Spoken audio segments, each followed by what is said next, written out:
Reaksyonan natin mga bossing itong paring manyakol na si Father Flavi na huling-huli ng isang netizen na nung vinisit yung kanyang page at tiningnan yung mga pina-follow niya na mga page. Putang ina, nagpa-follow sa kamanyakan. Noong una, sabi niya, 14 years siyang nagdroga. Siya ay pare na nasa seminaryo na at pare na bumabatak pa. Ang kanyang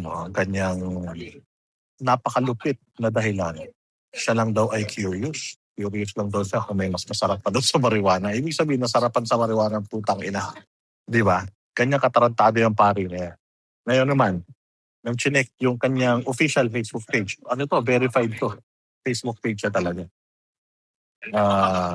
Siya ang gumagamit nitong Facebook na ito. Anak ng Coco, nang chinek yung pinapalo niya. Magpapalo sa kantot gaming. Walang hiyakan. Pare, mahilig kang manood ng mga nagkakantutan. Ano yan? Patawa? Isip talaga kayo. Wala na kayong nagawa matino. Ang hilig ninyo manita ng mali ng iba.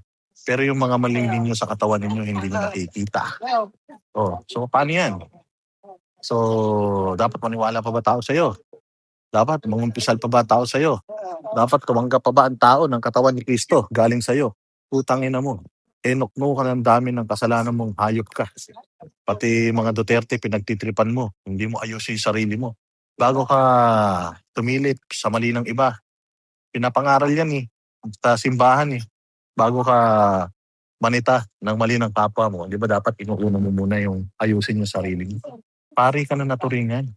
Tapos ganyan. Ano lang isipin ng mga ibang relihiyon sa ating mga Katoliko na tayo, mga tarantado, katulad mo, walang hiya ka, kaitiyang ka sa relihiyon ng Katoliko. Dapat sa BCP, may ginagawa na kayong hakbang para dito. Tangina ninyo, nakikialam kayo sa problema ng gobyerno. Ang laki ng problema ng simbahan natin, hindi nyo maayos-ayos, mga hayop kayo. Puro magnanakaw yung mga pare, mga rapist, mga manyakol. Kunyemas kayo. Sa totoo lang. Dapat wala na kayo dito sa Pilipinas. Magsilayas na kayo. Punta na kayo sa Vatican. Magsiksikan kayo mga demonyo.